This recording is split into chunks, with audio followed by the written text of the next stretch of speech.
ISF এর লক্ষ্য উদ্দেশ্য কি? আইএসএফ এর লক্ষ্য উদ্দেশ্য হচ্ছে যে সমাজ ব্যবস্থার পরিবর্তন করতে হবে। এক মফস্বল এলাকার মানুষ, সুন্দরবনের মানুষ, দার্জিলিং এর মানুষ, দিনাজপুরের মানুষ, মালদার মানুষ, বাঁকুড়ার মানুষ, বীরভূমের মানুষ, হুগলির প্রত্যন্ত গ্রামের একটি মানুষ আপনার ট্রিটমেন্ট করতে গিয়ে কলকাতার সরকারি হসপিটালের দ্বারস্থ হতে হবে। Indian secular front alternative politics provide করছে।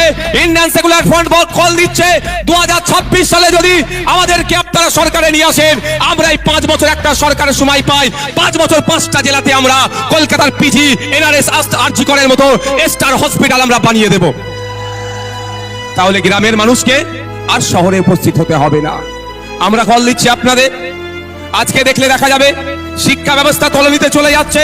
2012 থেকে 2024 এই সমকালে পশ্চিমবাংলায় প্রায় 25,000 প্রাইমারি স্কুল বন্ধ হয়ে গিয়েছে।